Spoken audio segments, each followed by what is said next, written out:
A billionaire father, used to controlling everything, finds himself powerless before the silence of his disabled daughter. In a humble restaurant, an unknown waitress achieves the impossible. She makes the girl smile. Witnessing the scene, the father is overcome by an emotion he hasn't felt since the loss of his wife. What begins as a simple act of kindness turns into a bond capable of healing 3 broken hearts. The financial district of New York City buzzed that Thursday afternoon. Among the mirrored skyscrapers reflecting the gray sky, the Mendelssohn Tech building stood out with its 40 stories of glass and steel. On the top floor, surrounded by a panoramic view of North America's largest metropolis, Edward Mendelssohn was finalizing a video conference with international investors. "Gentlemen, the medical diagnostic application is already in its final testing phase. In less than 2 months, we will revolutionize the North American telemedicine market." Edward maintained the confident tone that had made him a legend in the business world. At 45, he was the richest man in the United States, according to Forbes, with an estimated fortune of $12.8 billion. As he hung up the call, his demeanor changed instantly.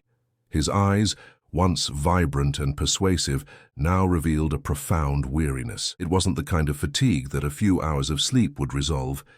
It was something denser, an exhaustion that came from the soul. "Dr. Mendelssohn?" His secretary's voice brought him back to reality. "Dr. Helena just called. She said Mary Claire had another episode at school and that it would be best for you to pick her up early today." Edward closed his eyes for an instant. In his mind, he visualized his daughter's face, the same delicate features as Julia, his late wife. Mary Claire was only 8 years old and had been diagnosed with autism spectrum disorder at 3. Since Julia's passing 2 years ago in a tragic helicopter accident, the girl had retreated even further into her inner world. "Tell Charles to prepare the car. I'll be downstairs in 5 minutes." On the way to the New Horizon Educational Institute, one of New York City's most expensive and exclusive schools specializing in children with special needs, Edward mentally reviewed his agenda for the rest of the day. A meeting with the legal team about patents, a dinner with the Secretary of Health, and the final review of the quarterly report.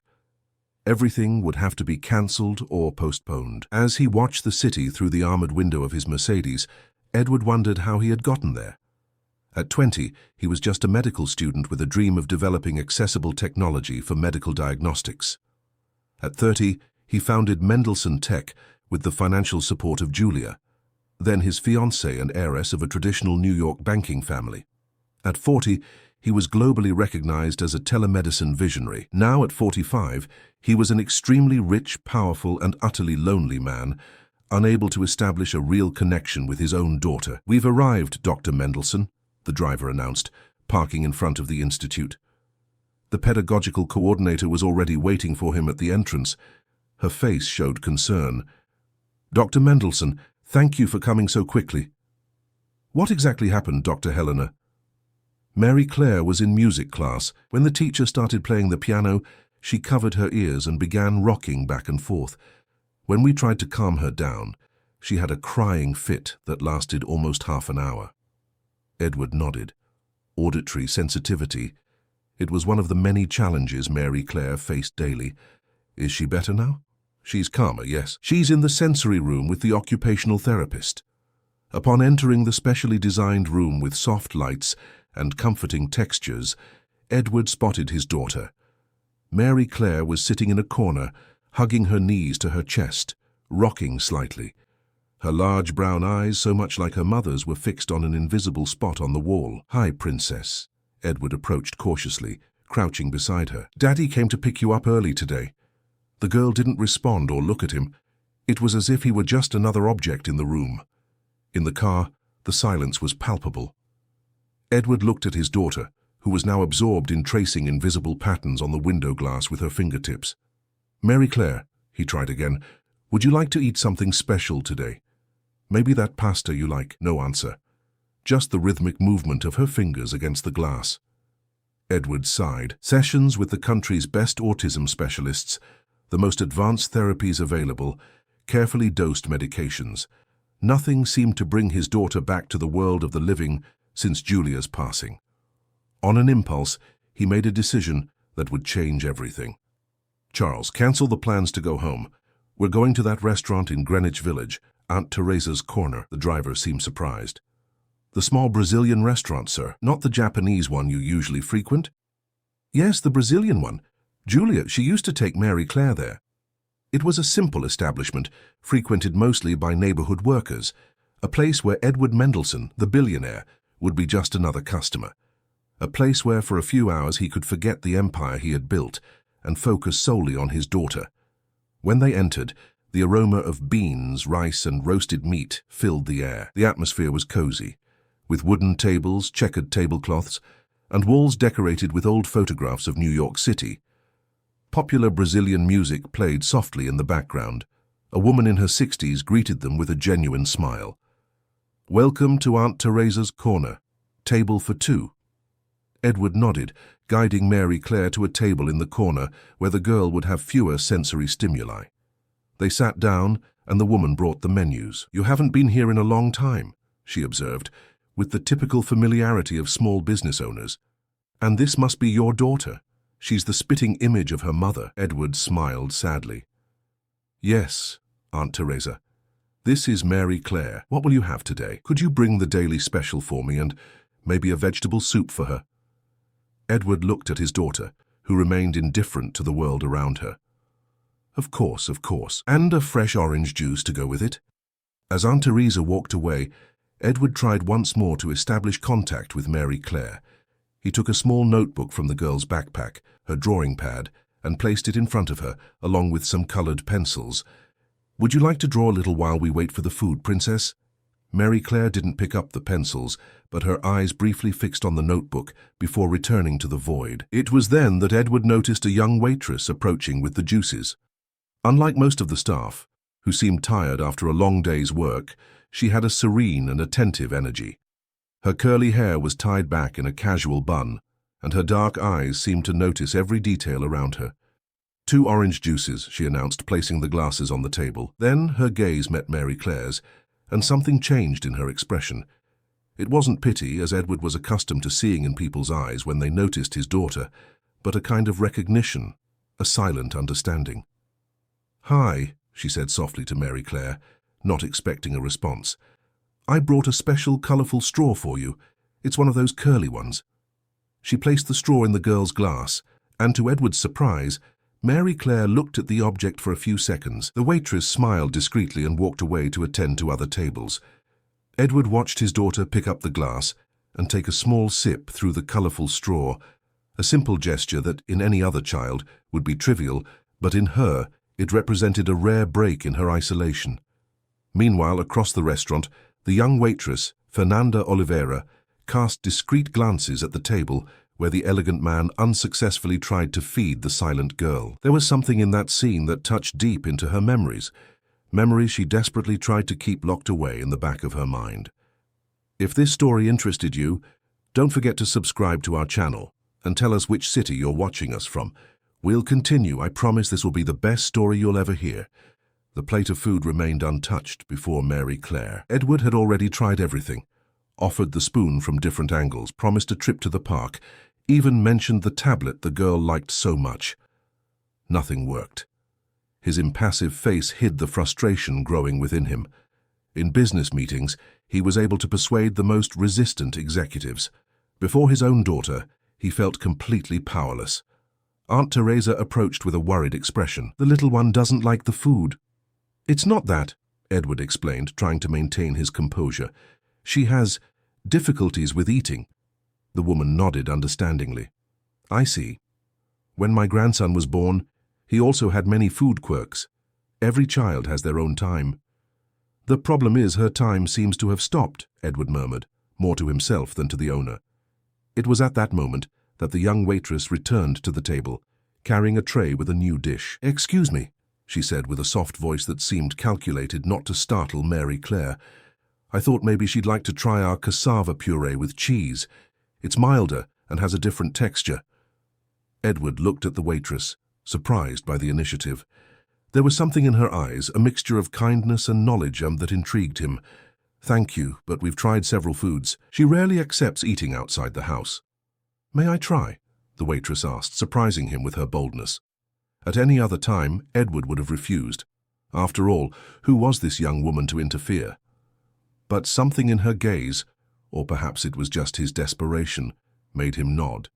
The waitress placed the dish on the table, and instead of sitting in the chair opposite Mary Claire, positioned herself beside her, not too close, respecting her space. Edward watched fascinated, as she didn't try to make eye contact or speak directly to the girl. "This puree has a design," the waitress commented, as if talking to herself, while delicately molding the puree on the plate, creating the shape of a flower. "Look, a daisy. Daisies are strong flowers, you know. They grow almost anywhere." Mary Claire continued to look into the void, but her body seemed to relax slightly. The waitress picked up a small spoon, smaller than the one Edward was using, and took a minimal amount of puree. I think I'll try a little bit of this puree," she commented, again without directing her speech to the girl. "It seems to be at the perfect temperature." To Edward's astonishment, Mary Claire turned her face slightly towards the waitress. It was an almost imperceptible movement, but it didn't go unnoticed by the father's attentive eyes. The waitress, pretending not to notice, continued her quiet monologue as she moved the spoon in small circles in the air, as if dancing with it. "Did you know that when I was little, my grandmother used to say that every food had its own music? Cassava puree, for example, is a very slow waltz." Then, unhurriedly, she offered the spoon not directly to Mary Claire, but left it in the space between them, as if merely suggesting the possibility. To Edward's absolute amazement, Mary Claire leaned slightly forward and accepted the spoonful. The billionaire felt a wave of emotion wash over his body, a strange, almost forgotten sensation. Hope. The waitress showed no surprise, as if that reaction was exactly what she expected. She continued talking softly, offering a few more spoonfuls, which Mary Claire accepted without resistance. Then, something even more surprising happened. The girl looked up, those eyes so much like Julia's, and looked directly at the waitress. It was a brief look, a matter of seconds, but accompanied by something Edward hadn't seen in months, a small, almost imperceptible smile. The emotion hit him like an avalanche. Edward felt his chest tighten and his eyes well up.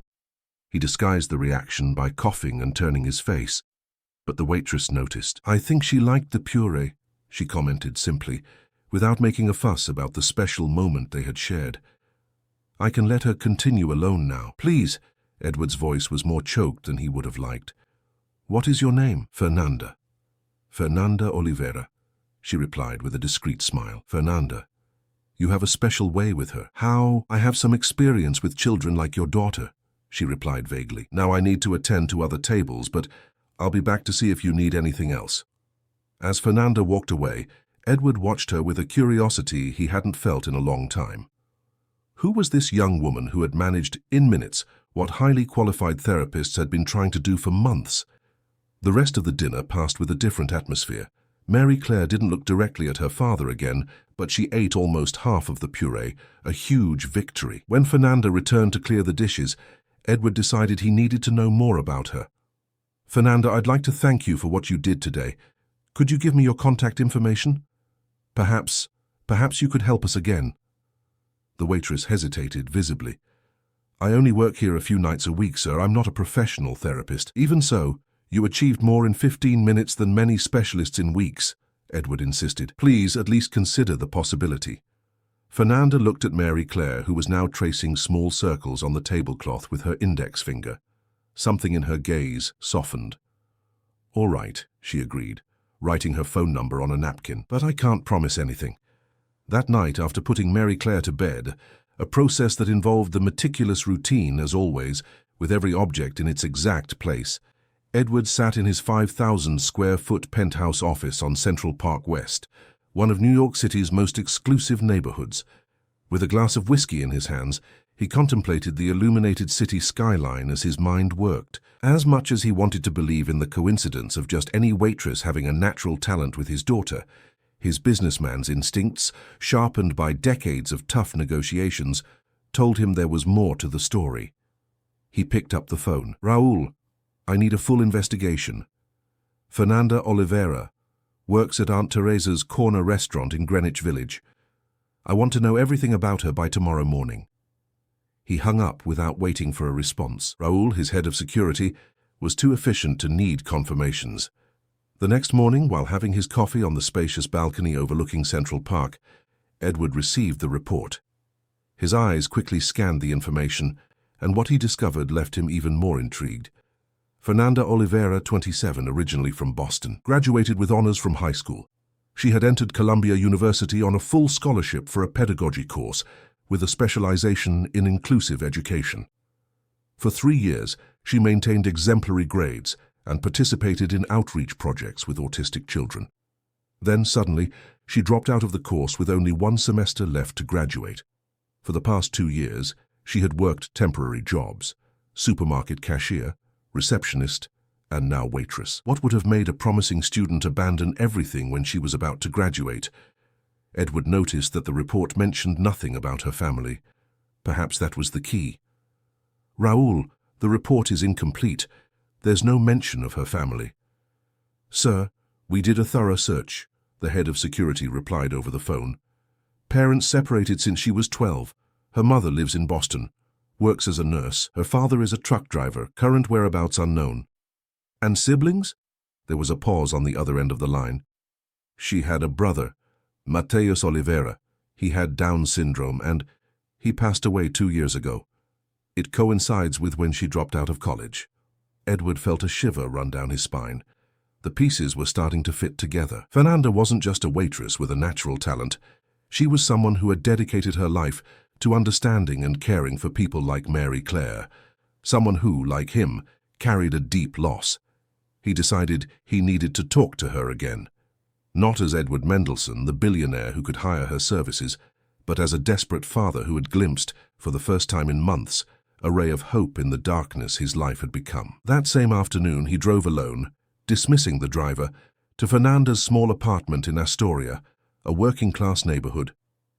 The contrast with his own lifestyle was stark. As he waited in the narrow hallway after ringing the doorbell, he prepared for the confrontation. She probably wouldn't be happy to know he had investigated her life. The door opened, and Fernanda appeared, wearing jeans and a simple t-shirt. Her hair was loose, different from the bun at the restaurant, and she looked younger that way. Her eyes widened as she recognized him. "Mr. Mendelsohn, how did you find my address?" Edward immediately realized he had made a mistake by showing up unannounced. Fernanda's gaze, a mixture of surprise and apprehension, indicated that his approach had been invasive. "I apologize for showing up like this," he said, trying to soften the moment. I have resources to find information when I need to." Fernanda crossed her arms in a defensive posture. "I imagine you do." "What do you want, Mr. Mendelsohn?" There was a calculated coolness in her voice, very different from the gentle waitress of the previous night. Edward realized he was facing a complex woman, with layers he was only beginning to unravel. "May I come in for a moment? I promise not to take up too much of your time." She hesitated, looking down the hallway as if checking for witnesses to this unexpected visit. Finally, she stepped aside. 5 minutes, she conceded. The apartment was small but surprisingly cozy. Books occupied almost every available wall. Edward noticed several titles on special education, child psychology, and neuroscience. On a shelf near the window, a framed photograph showed Fernanda hugging a young boy with characteristic Down syndrome features. Both smiled broadly at the camera. "Your brother?" Edward asked, indicating the photo with a discreet nod. Fernanda's face hardened. "I see your investigation was quite thorough. I have a proposal for you." Edward went straight to the point, realizing he wouldn't win her sympathy with circumlocution. "I would like you to work as Mary Claire's therapeutic companion." Fernanda let out a dry, humorless laugh. "I'm not a therapist, Mr. Mendelsohn. I dropped out of college in case your dossier on me didn't mention that part." With only 1 semester left to graduate, with exemplary grades and participation in outreach projects with autistic children. "You don't understand," she shook her head. "I can't." "Why?" The question hung in the air, laden with implications. Edward saw the conflict in her eyes, the desire to send him away battling something deeper. "Because it doesn't work like that," she finally replied. "You can't just hire someone and expect your daughter to get better as if it were a business transaction. That's not what I'm proposing." "No." Fernanda raised an eyebrow. Then what is it? Because it seems to me that you're a man used to getting what you want with money and influence. You saw your daughter respond to me, and now you want to buy me as if I were another resource for your company. The words hit Edward like a slap. There was truth in them, and it bothered him deeply. You're right, he admitted, surprising her. I'm used to solving problems with money, to hiring the best professionals, to having access to the most advanced. But none of that worked with Mary Claire, not since her mother passed away, Fernanda completed, softening her gaze a little. I know what that's like. A compassionate silence settled between them. Two people who, despite enormous social and economic differences, shared the experience of loss. 1 week, Edward proposed. Work with Mary Claire for 1 week. If you don't see any progress, or if you decide it's not what you want to do, I'll understand and won't bother you again. Fernanda walked to the window, watching the street traffic 3 floors below. She seemed to be fighting an internal battle. When she finally turned, her gaze was different, still cautious but with a hint of resolution. 1 week, she agreed, but I have some conditions. I'm listening. First, I don't want you to investigate me again. My personal life is not for sale, no matter how much you're willing to pay. Edward nodded, feeling slightly ashamed. Second, we'll work by my method, not yours. No pressure for quick results or interventions I don't approve of. Fair enough. And third, Fernanda took a deep breath, as if the last condition was the hardest to articulate. I want you to participate, not just by funding or observing from afar, but truly involved in the process. This last demand caught Edward by surprise. He was accustomed to delegating, to hiring specialists to deal with problems, while he focused on what he did best, managing his business empire. I have a company to run, he argued. Thousands of employees depend on my daily decisions. And your daughter depends on your love and presence, Fernanda retorted without hesitation. If you can't dedicate time to her, then hire someone else. Edward felt the impact of those words. When was the last time someone had spoken to him that way, without fear of displeasing him? Probably Julia, his late wife, the only person who saw him beyond his fortune and power. All right, he finally agreed. I'll do my best to be present. Not your best. What's necessary? 2 days later, Fernanda arrived at the Mendelssohn Mansion in the exclusive Greenwich, Connecticut gated community on the outskirts of New York City. The main residence, with its 20,000 square feet spread over 3 floors, stood majestically amidst an impeccably manicured garden. The contemporary architecture, with straight lines and large glass panes, contrasted with the lush, preserved woodlands at the back of the property. Fernanda immediately felt out of place. Her old compact car, parked next to Edward's collection of imported cars, seemed like an intruder, as did she herself in her simple clothes. A middle-aged housekeeper, in an impeccable uniform, greeted her at the main door. Ms. Oliveira, Dr. Mendelssohn is waiting in the office. Please follow me. As she followed the housekeeper through corridors decorated with artworks that surely cost more than everything she owned, Fernanda fought the urge to turn back and flee. What was she doing there? After 2 years avoiding any contact with special needs children, any situation that could remind her of Matthias, she had agreed to dive headfirst into precisely what she feared most. Edward's office was a spacious environment, with floor-to-ceiling bookshelves, a solid wood desk, and windows offering views of the mountains. He was on the phone when she entered, but immediately ended the call. Fernanda, thank you for coming. I hope you found the place without difficulty. GPS helped, she replied, trying not to seem intimidated by the surroundings. Where is Mary Claire? In her room, with Rita, her nanny. I'll take you there, but first, I'd like to show you something. Edward led her down another hallway to a closed door. When he opened it, Fernanda found herself in a specially adapted room. The walls were soundproofed, the floor was padded, and various therapeutic equipment occupied the space. Proprioceptive swings, a ball pit, sensory lights. I had it built after her diagnosis, Edward explained. The best therapists in the country advised me on every detail. Fernanda walked through the space slowly, examining the available resources. It was, without a doubt, a dream environment for any occupational therapist. It's impressive, she admitted, but sometimes the simplest things work best. We can start here, but I don't want to limit our activities to this space. As you prefer. The entire house is at your disposal, and now would you like to meet her? Mary Claire's room was an extension of the therapeutic room, with the same attention to sensory details, but including more personal elements. A low bed with a light fabric canopy, shelves with books carefully organized by color, and some toys arranged in specific order.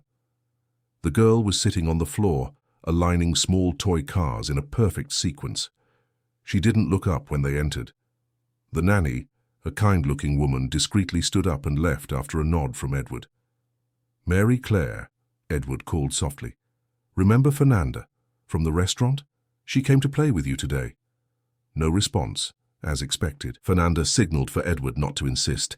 She approached slowly and sat on the floor at a respectful distance from the girl. "What cool cars," she commented, without looking directly at Mary Claire. "I especially like the red one." For several minutes she just sat there watching the girl align and realign the miniature vehicles.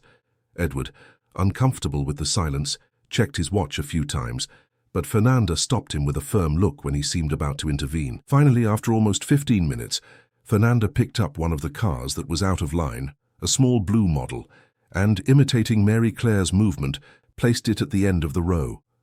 The girl stopped, her eyes fixed on the blue car for a few seconds.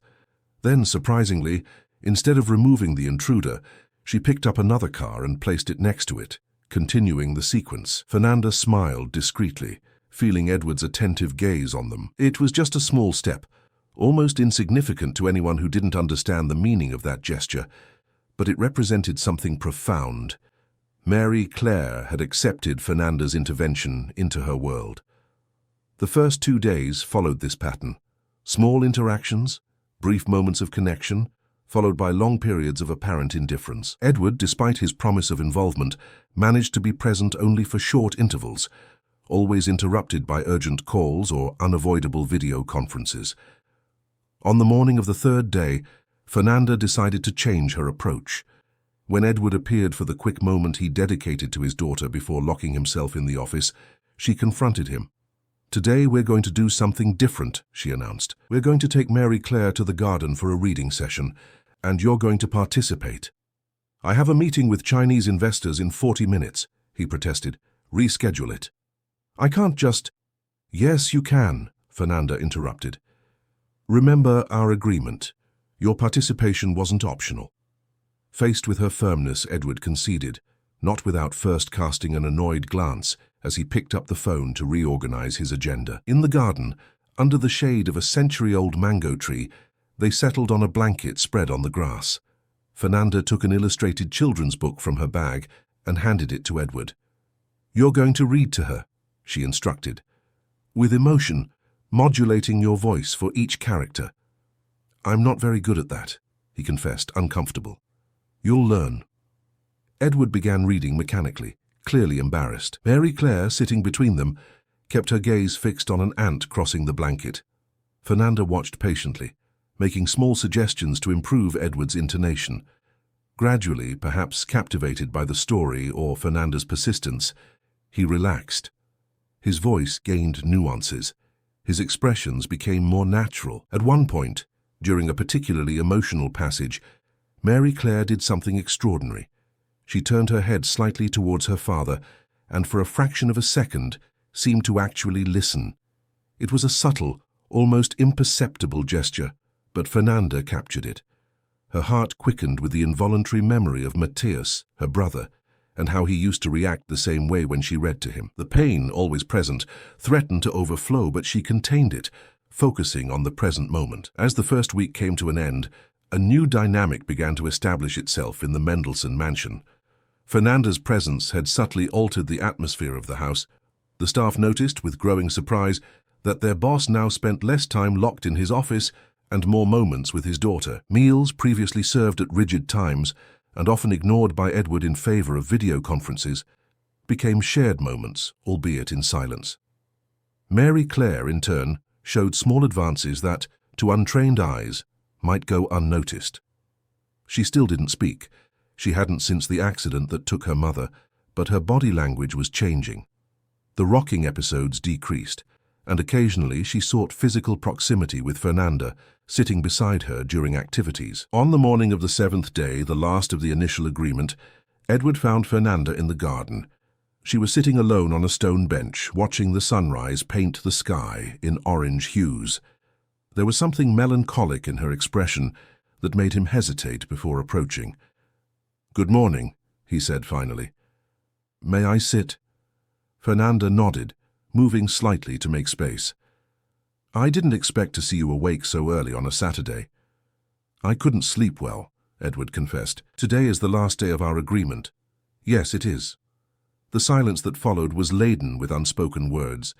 Edward felt a strange anxiety, as if he were about to close a crucial deal, but without his usual tools of persuasion. "I want to propose an extension," he finally said. "Mary Claire has shown more progress this week than in the last 6 months with all the specialists I hired." Fernanda kept her eyes fixed on the horizon. They weren't extraordinary progresses, just small steps. "For me, they were extraordinary," Edward insisted. "When she turned to listen to the story I was reading, it was as if a part of her came back to life." "And that's good," Fernanda agreed, finally turning to face him. "But I don't know if I should continue." "Why?" The question hung between them, loaded with deeper meanings than the simple words suggested. Fernanda took a deep breath, as if gathering courage. "Because she reminds me of him every minute," she admitted, her voice almost a whisper. "Matthias. My brother." Edward felt the vulnerability in her words. The first time she had directly mentioned her brother. "What happened to him?" he asked softly, without the usual imposition of his businessman's tone. Fernanda closed her eyes for a moment, as if the memory was too painful to face. "He had Down syndrome and a congenital heart problem. The doctors always said his life expectancy was reduced, but—" She swallowed hard, fighting back emotion. "He was so full of life, so present. It was because of him that I decided to study special education. I wanted to understand his world, to help other children like him. And then, 2 years ago, while I was in college, he suffered a cardiac arrest. He was with my mother at the mall. The doctors tried to revive him, but—" Her voice faltered. "I couldn't even say goodbye. I was in a practical class when it happened." The pain on her face was so palpable that Edward felt an unexpected urge to comfort her. Hesitantly, he reached out and lightly touched her shoulder. "I'm so sorry, Fernanda. After that, I couldn't continue the course. Every child I saw reminded me of him. Every theory I studied only made me think about how I could have helped my brother more if I had learned earlier. The guilt, the feeling that I should have been there." "I understand," Edward said, surprising her. "When Julia passed, I was in a business meeting abroad. I delayed returning home for 2 days because I was closing an important contract. If I had come back, maybe she wouldn't have taken that helicopter to meet me at the airport." It was the first time Edward had verbalized that thought. The guilt that had silently gnawed at him for 2 years. Fernanda looked at him with a new understanding, as if she finally saw beyond the facade of the successful businessman. "We can't live on what-ifs," she said softly. "Believe me, I tried. But it's hard to move on. Impossible sometimes." Another silence settled, but now it was different. No longer laden with tension, but with mutual understanding. Two souls marked by loss, recognizing each other's pain. "Stay a little longer?" Edward asked, his voice gentler than Fernanda had ever heard. "Not just for Mary Claire, but maybe this will be good for you too." "For us." Fernanda considered the proposal. Part of her still wanted to flee, to protect herself from the possibility of more pain. But another part, one that seemed to slowly awaken after a long sleep, yearned for that connection, for that renewed purpose. 1 month, she finally agreed. "Let's try for another month." The following weeks brought a new routine to the mansion. Fernanda arrived in the morning and left at dusk, dedicating each day to carefully planned activities for Mary Claire. Edward, surprising everyone, including himself, began to reorganize his corporate agenda to be present at key moments. At breakfast with his daughter, in specific sessions that Fernanda indicated as important, and always at dinner. Rita, the housekeeper who had worked for the family for over a decade, observed with growing interest the transformation in her employer. The man who once seemed to exist only for work, delegating his daughter's upbringing to hired professionals, now asked about Mary Claire's tastes, learned her routines, and even cancelled meetings when the girl had a particularly difficult day. "You're different, sir," Rita commented one evening, as she served the tea Edward had requested after putting his daughter to bed, another novelty in his routine. Different how? Edward asked, genuinely curious. More present, more human, if I may be so bold. Edward reflected on the observation as he watched the steam rise from his cup. Was he different? Perhaps. Fernanda's presence had awakened something he thought lost, an ability to connect emotionally, to care beyond the metrics of efficiency and productivity that governed his business life. Meanwhile, Mary Claire continued to show subtle but significant progress. On a particularly remarkable afternoon, while Fernanda was reading a story in the garden, now a daily activity that included Edward whenever possible, the girl rested her head on her caregiver's shoulder and remained there for almost 5 minutes. For someone who rarely tolerated prolonged physical contact, that gesture was monumental. "She trusts you," Edward commented later, when Mary Claire had already retired for her afternoon nap. They were on the balcony sharing coffee, another small ritual that had established itself between them. These moments, initially awkward and formal, gradually became more relaxed, evolving into increasingly personal conversations. "She trusts both of us," Fernanda corrected. "Have you noticed how she looks at you now when you arrive? There's anticipation there, recognition." Edward felt a wave of emotion that he tried to disguise by taking a long sip of coffee. The idea that his daughter was in some way reconnecting with him seemed almost miraculous after so many months of distance. "It's thanks to you," he finally said, placing his cup on the table. "Your method, your patience. I never would have managed alone." "It's not a method, Edward," Fernanda replied, using his first name naturally, something unthinkable weeks earlier. "It's just presence, truly being there without expectations or agendas, something you're learning to do very well." The compliment caught him by surprise, bringing an unexpected warmth to his chest. When was the last time someone complimented him for something beyond his professional or financial achievements? "You've changed this house," Edward said, his voice softer than he intended. "You've changed Mary Claire. You've changed you," Fernanda suggested with a small smile. "Perhaps." Edward hesitated, feeling suddenly vulnerable. "In a good way, I hope."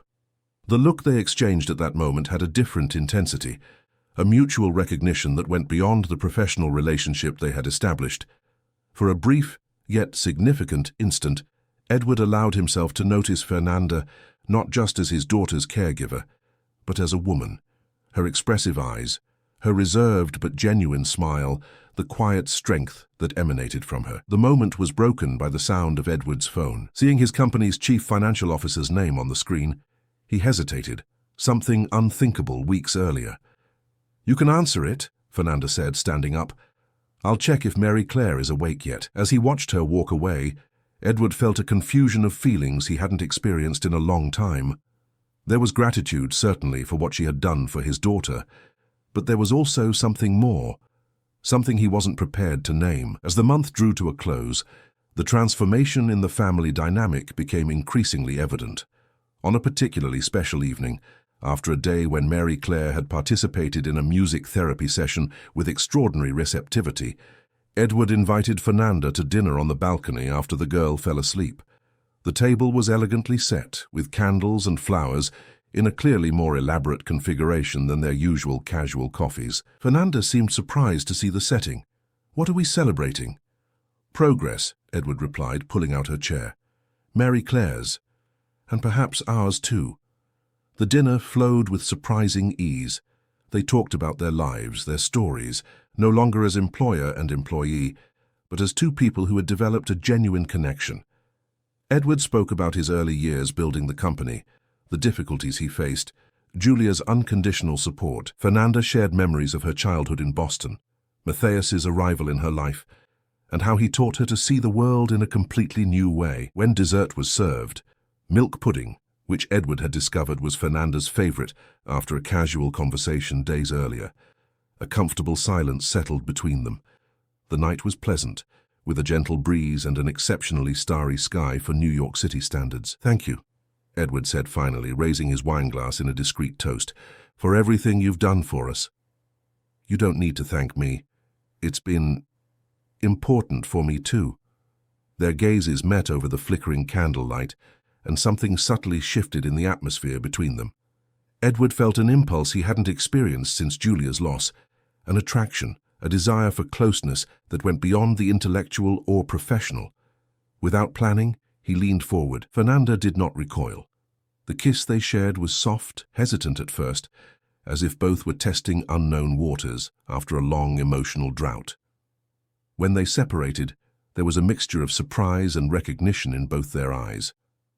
"I didn't plan this," Edward confessed, his usual CEO confidence momentarily shaken. "I know," Fernanda replied, a slight blush coloring her cheeks. "Neither did I." The moment was interrupted by a sound from Mary Claire's room monitor. The girl was stirring in her sleep. Fernanda immediately stood up, concern overriding any other emotion. "I'll check," she said, hurrying into the house. Edward remained on the balcony trying to process what had just happened. The kiss had been impulsive, almost youthful in its spontaneity, something completely out of his usual calculated and strategic character. Still, he felt strangely light, as if an invisible weight had been temporarily lifted from his shoulders. When Fernanda returned, however, her expression had changed. The moment of intimacy seemed to have been replaced by renewed caution. "She's fine," she informed, keeping a safe distance. "Just dreaming, I believe." "Fernanda, about what happened?" "I think we should forget it," she interrupted, her voice controlled. "It was a moment of vulnerability for both of us, but it shouldn't be repeated." "Why?" Edward asked, genuinely confused by the sudden change. "Because I work for you. Because I'm here to help Mary Claire. Because we're both dealing with significant losses, and it wouldn't be healthy to confuse things." There was logic in her words, Edward had to admit. Still, he felt an irrational disappointment at her rationality. "You're right," he finally agreed, resuming his professional demeanor. "I apologize if I overstepped any boundaries." "You don't need to apologize," Fernanda said with a sad smile, "but I think I should go now. I'll see you tomorrow." As he watched her leave, Edward felt a restlessness he couldn't name. Something had changed between them. A barrier had fallen, only to be replaced by another, perhaps even harder to cross.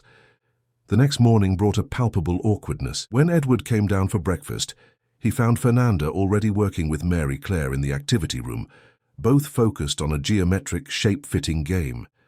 He paused at the door, hesitant, unsure how to proceed after the events of the previous night. "Good morning," he finally said, maintaining a deliberately casual tone. "Good morning," Fernanda replied, without diverting her eyes from the activity she was conducting. "Mary Claire is doing great with spatial puzzles today."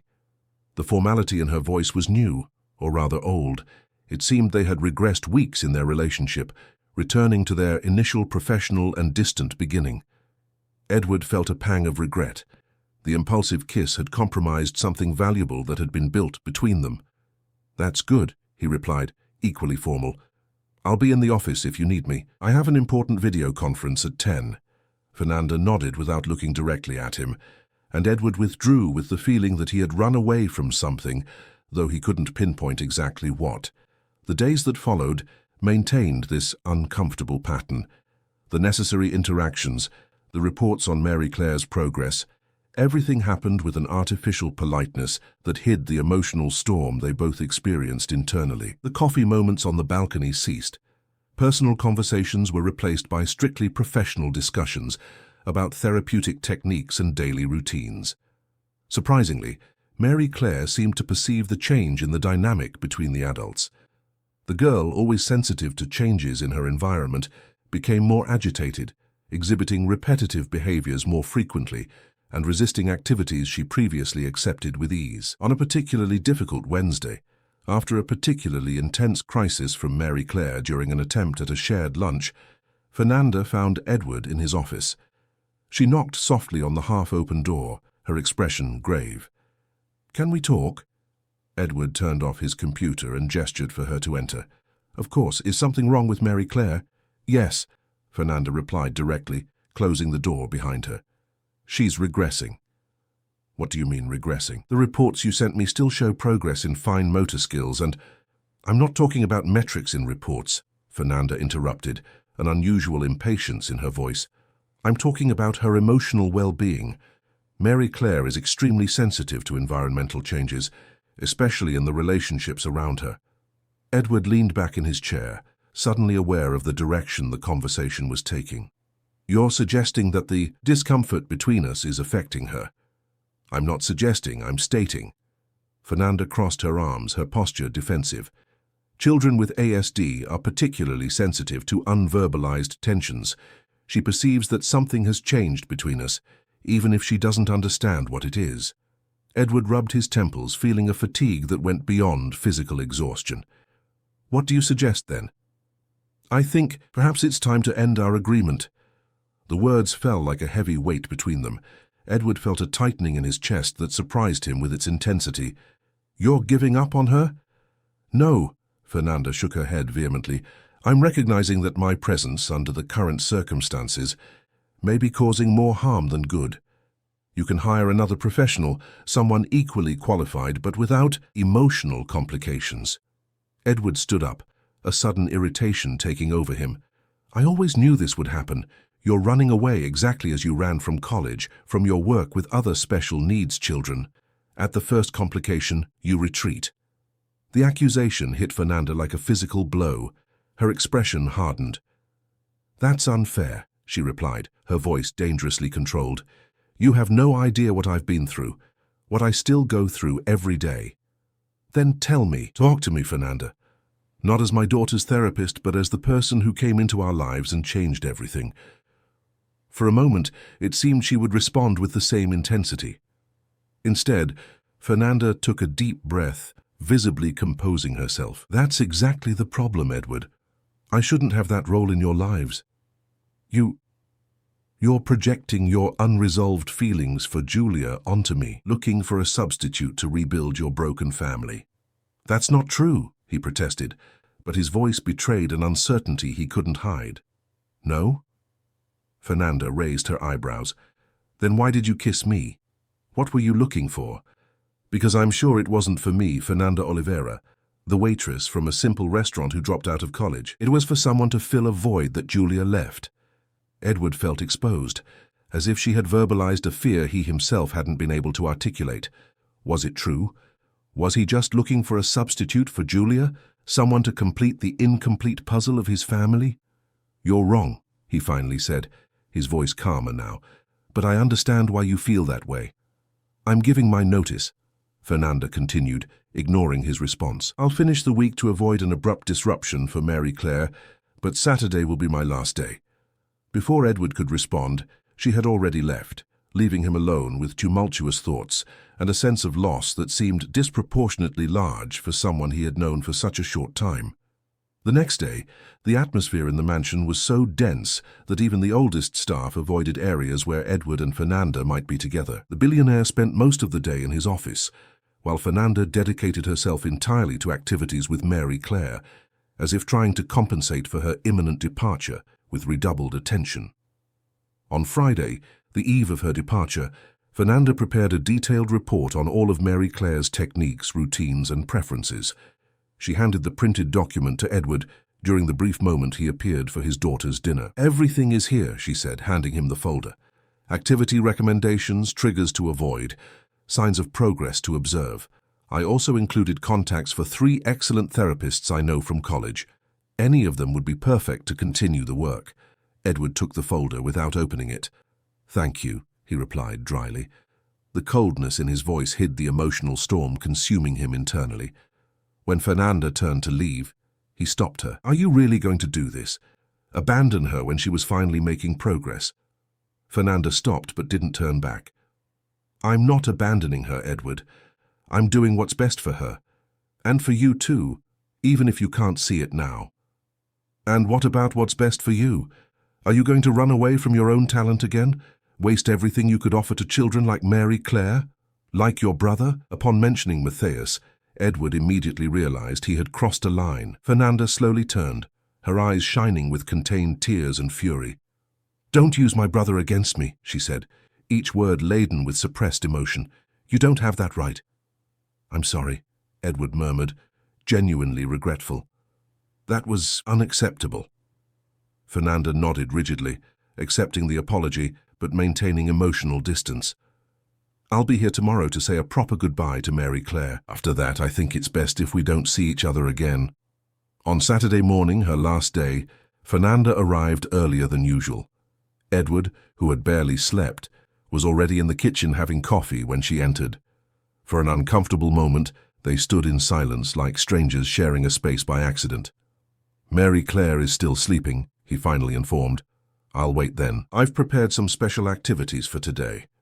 Edward nodded, watching her as she prepared a cup of tea, ginger with lemon, as he had discovered was her preference during their weeks together. Small details he hadn't realized he was collecting about her now seemed precious, like artifacts from a time that wouldn't return. "Fernanda," he began hesitantly, "before Mary Claire wakes up, I want to say that regardless of everything that happened between us, I am deeply grateful for what you did for my daughter." She smiled sadly. "She's a special girl. She'll be fine, especially now that you're more present in her life, thanks to you. No, you always had that capacity. You just needed to find it again." The rest of the day unfolded in an almost normal routine, except for the acute awareness that each activity was the last lunch with Fernanda helping Mary Claire, the last reading session in the garden, the last walk through the flower beds the girls so appreciated. Surprisingly, Mary Claire seemed more connected than ever, as if she sensed the imminent farewell and tried to absorb every moment. During the reading in the garden, she sat on Fernanda's lap, something she had never done before, and even took her father's hand at one point, a gesture of affection so rare that Edward had to disguise the emotion threatening to overflow. In the late afternoon, as the sun began to set, Fernanda prepared to leave. She had brought a gift for Mary Claire, a special book with different textures on each page, carefully selected for the girl's sensory preferences. As she handed it over, kneeling at the child's height, her voice betrayed contained emotion. "This is for you to remember me when we're apart," she said softly. "Your father can read it to you every night." Mary Claire took the book, her fingers tracing the textured cover with intense concentration. Then, to the astonishment of both adults, she leaned in and briefly rested her head on Fernanda's shoulder. A hug in her own way. Fernanda couldn't hold back her tears. She gently hugged the girl, respecting her sensory limits but conveying all the affection she had developed for her. "Take good care of your father," she whispered.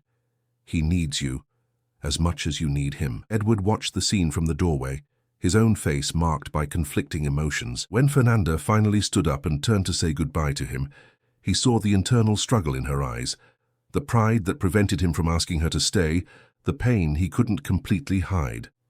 "Goodbye, Edward," she said simply, extending her hand in a formal gesture that painfully contrasted with the intimacy they had shared. "Goodbye, Fernanda," he replied, shaking her hand briefly. "Thank you for everything." And so, without further words, she left, leaving a void in the mansion that seemed disproportionately large for someone who had been there for such a short time. The days that followed were difficult. Edward tried to maintain the routines Fernanda had established, dedicating more time to Mary Claire, but he felt inadequate, unable to replicate the natural connection the young woman had with his daughter. The girl, in turn, became more withdrawn, rejecting activities she previously accepted, as if silently searching for someone who was no longer there. A week after Fernanda's departure, Edward decided to follow one of her recommendations and hired one of the therapists she had suggested. Dr. Camilla was competent, experienced, with all the appropriate credentials, but she lacked that intuitive connection Fernanda had instantly established with Mary Claire. The girl tolerated her presence, mechanically participated in the proposed activities, but the spark of life that had begun to rekindle had dimmed again. On a particularly difficult night, after struggling for almost an hour to get Mary Claire to eat dinner, Edward found her crying silently in her room. Sitting on the floor, clutching the book Fernanda had given her, the girl seemed inconsolable. When he approached and sat beside her, she did something completely unexpected.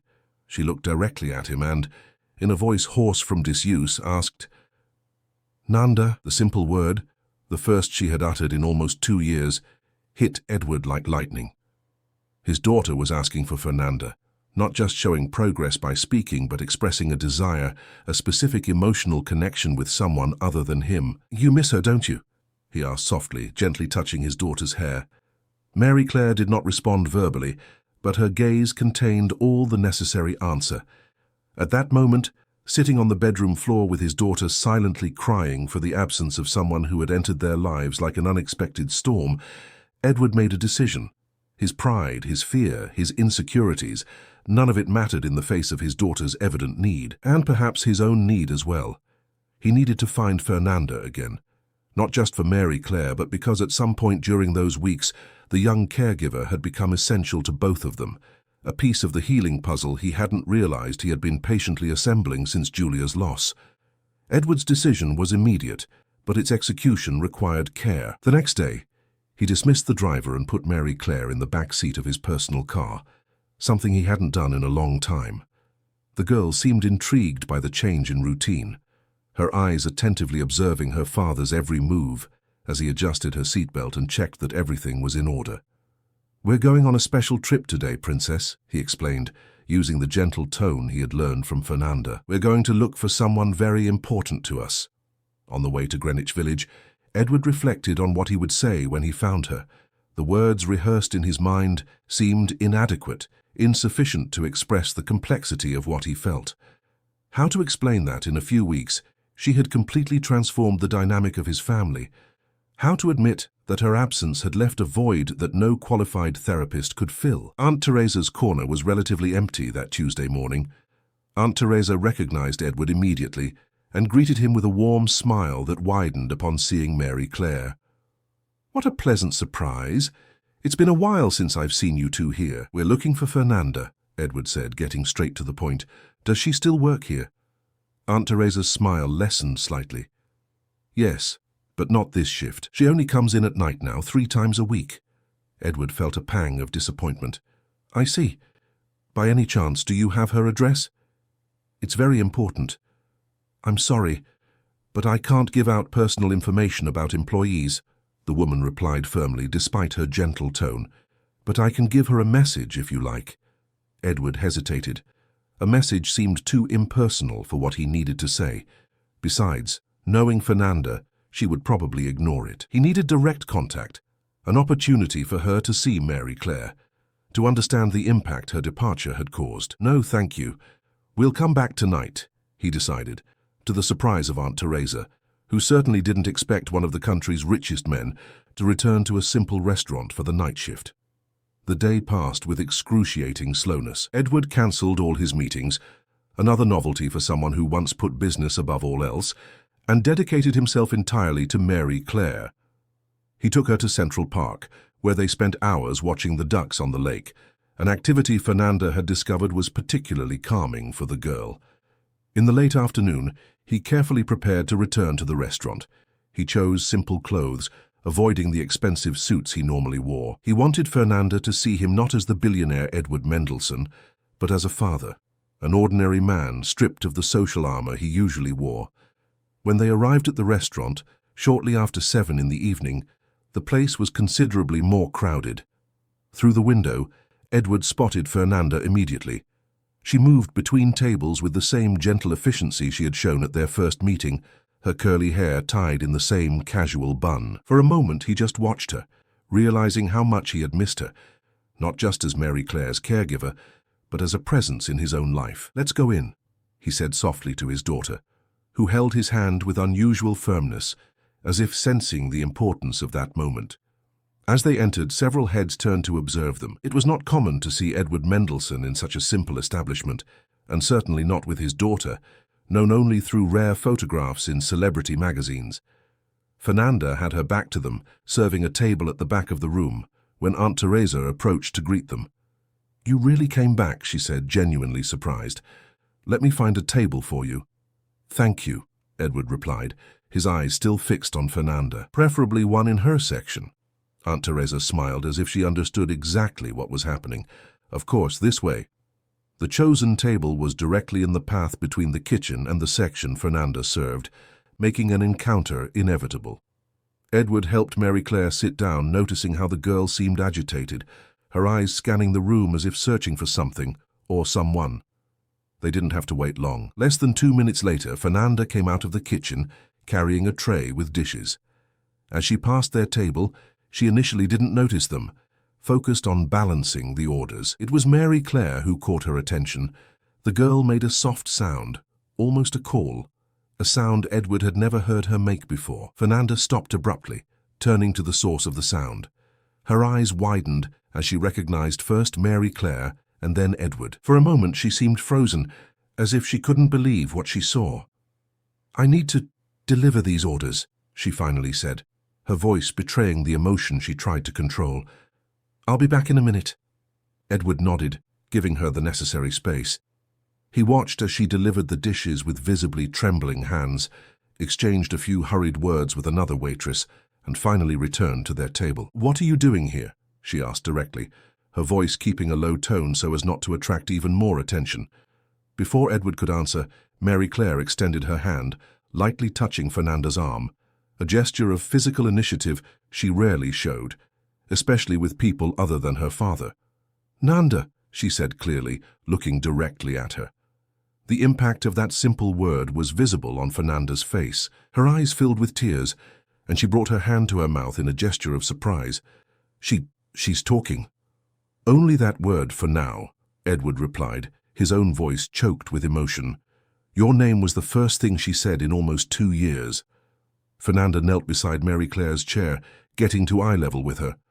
"Hi, little one," she said softly. "I missed you too." To Edward's absolute surprise, Mary Claire extended her arms in a clear request for physical contact, something she never did with strangers and rarely even with close people. Fernanda hesitated only for a second before gently embracing her, tears now freely streaming down her face. The entire restaurant seemed to have fallen silent to observe that unexpectedly moving scene. Aunt Teresa discreetly approached Fernanda. "Why don't you take a break, dear? I think this family needs you more than our customers right now." Fernanda nodded, unable to speak. Still maintaining contact with Mary Claire, who refused to let go of her hand, she sat at the table with them. "Why did you come back?" she finally asked, wiping tears with her free hand. "Because we need you," Edward replied simply. "Not just Mary Claire, but I do too." Fernanda shook her head, as if trying to resist his words. "Edward, we've talked about this. You're confused, looking to replace—" "No," he interrupted firmly. "You were wrong, Fernanda. I'm not looking to replace Julia. I'm learning to move forward, to build something new. And you're not a substitute. You're a unique, special person who came into our lives when we needed it most. Still, I don't think that—" "Mary Claire needs you," he continued, knowing this was the argument that would most affect her. "And not just as a therapist, as someone who understands her in a way even I can't. Someone who sees beyond her limitations and sees all her potential." Fernanda looked at the girl, who still held her hand firmly, as if fearing she would disappear again. The connection between them was palpable, undeniable. "And what about you?" she finally asked, meeting Edward's eyes.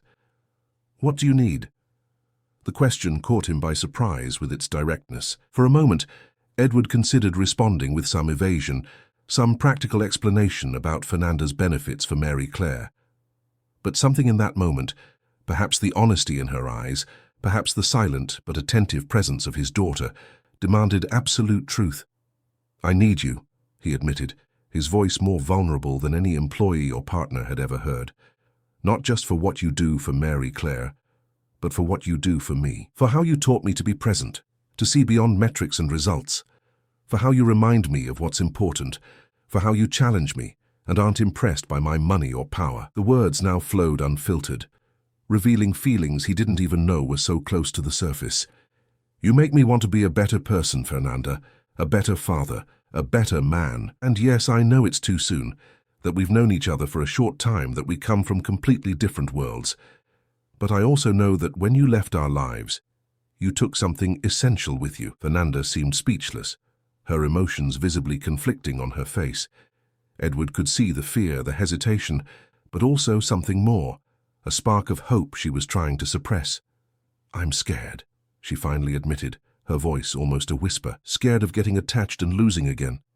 After Matthias, I swore I'd never allow myself to feel that pain again." "I understand that fear," Edward replied gently. "I live with it every day since I lost Julia. But I learned something important in these weeks with you and Mary Claire. The fear of losing cannot prevent us from finding." A significant silence settled between them, broken only by the muffled sounds of the restaurant around them. Mary Claire, still holding Fernanda's hand, began tracing small circles on the young woman's palm, a repetitive gesture that, for her, represented comfort and security. I'm not asking for immediate answers or definitive commitments, Edward continued. Just for a chance for us to discover together what we can build. For Mary Claire. For us. Fernanda looked at the girl, who now rested her head on her arm with a confidence she rarely showed. Something in her gaze changed, a resolution, an acceptance. We can start slow, she finally agreed, her voice firmer now. One day at a time, without expectations or pressure. Edward felt immense relief wash over his body. It wasn't a definitive yes, but it was a beginning, and perhaps that was exactly what they all needed. A new beginning. In the months that followed, a new routine was established. Fernanda returned to work with Mary Claire, but with a fundamental difference. No longer as a hired employee, but as an integral part of their lives. Edward reorganized his professional commitments to be more present, delegating responsibilities he once considered unthinkable to delegate. The transformation in Mary Claire was remarkable. Her verbal communication developed slowly but consistently. First isolated words, then small sentences, always directed at the people she trusted most, Edward and Fernanda. Her repetitive behaviors decreased, and she began to show interest in activities that previously overwhelmed her sensorially. As for Edward and Fernanda, their relationship evolved organically. Professional respect transformed into deep friendship, and the attraction they tried to deny found space to flourish naturally. Both carried scars of profound losses, but they discovered that together they found strength to face the fears that had held them captive for so long.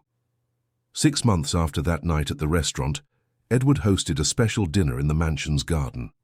Mary Claire participated in the preparation, helping to choose the flowers that would decorate the table, daisies, in homage to the flower-shaped puree Fernanda had made at their first meeting. The girl, now visibly more connected to the world around her, watched with joy as the staff arranged everything according to her precise instructions.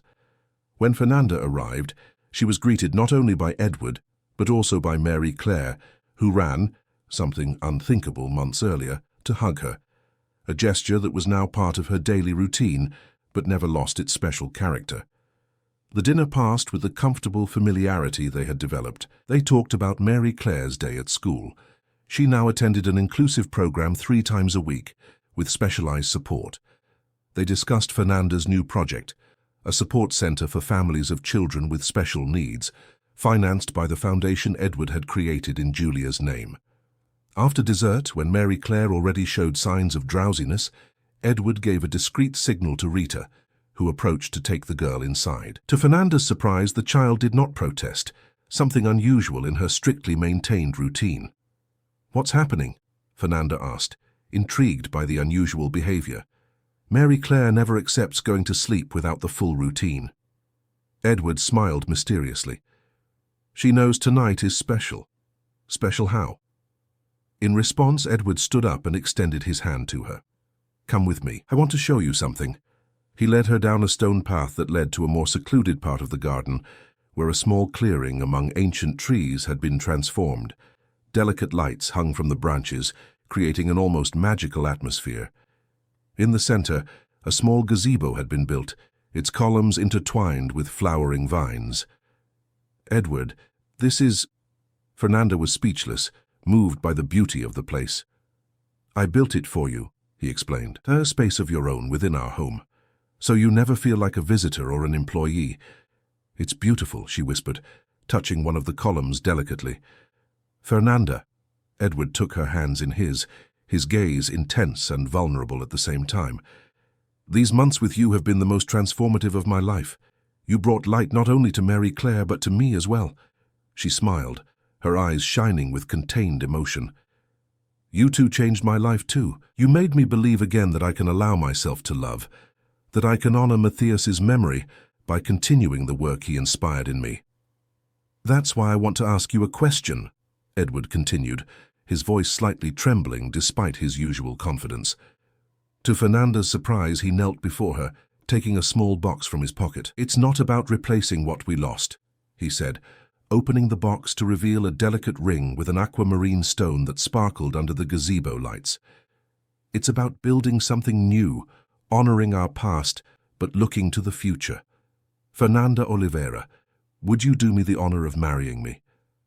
Fernanda brought her hands to her face, tears now freely flowing. For a moment she seemed unable to respond. "This is very fast," she finally managed to say. "Are you sure?" "I've never been so sure of anything in my entire life," he replied with conviction. "But if you need more time—" He was interrupted by a small voice coming from the entrance of the clearing. "Say yes, Nanda." Mary Claire was there, still in her pajamas, holding Rita's hand, who was smiling emotionally. The girl took a few steps forward, her eyes fixed on Fernanda. "Please," she added, demonstrating the good manners Fernanda had patiently taught her. Fernanda laughed through tears, looking from the daughter to the father. At that moment all doubts, all fears seemed insignificant before the certainty she felt in her heart. "Yes," she finally replied, extending her hand for Edward to place the ring. "Yes, I accept." Edward stood up and hugged her, an embrace that contained silent promises of support, respect, and love. Mary Claire approached, and they both made space to include her in the embrace. A family that had formed through pain, but had found its way to the light. That night, under the New York City stars, 3 souls marked by profound losses found what they didn't expect. A new chance, a new way to love, a new family. It wasn't about replacing what was lost. Julia would always be Mary Claire's mother. Matthias would always be Fernanda's beloved brother. It was about honoring those memories through the courage to move forward, to make space for new connections, new bonds, new joys. And as they watched Mary Claire fall asleep between them, her small hands firmly holding each of theirs, Edward and Fernanda understood a profound truth. Sometimes, families are not formed only by blood, but by the choices we make every day, by the courage to love despite fear, and by the ability to see beyond appearances to find connections that transform lives forever. Dear listeners, we hope that Edward, Fernanda, and Mary Claire's journey has touched your hearts. This story reminds us that life can offer us second chances when we least expect them, and that true human connection transcends any social or emotional barrier. For more emotional stories like this, we've prepared a special playlist that you'll find by clicking the link to your left. If this narrative touched your heart, be sure to subscribe to our channel and like this video. Every day, we bring new stories that explore the complexities of life, love, and family relationships. Share in the comments if you have experienced or witnessed a transformative connection like this. Your story also deserves to be told.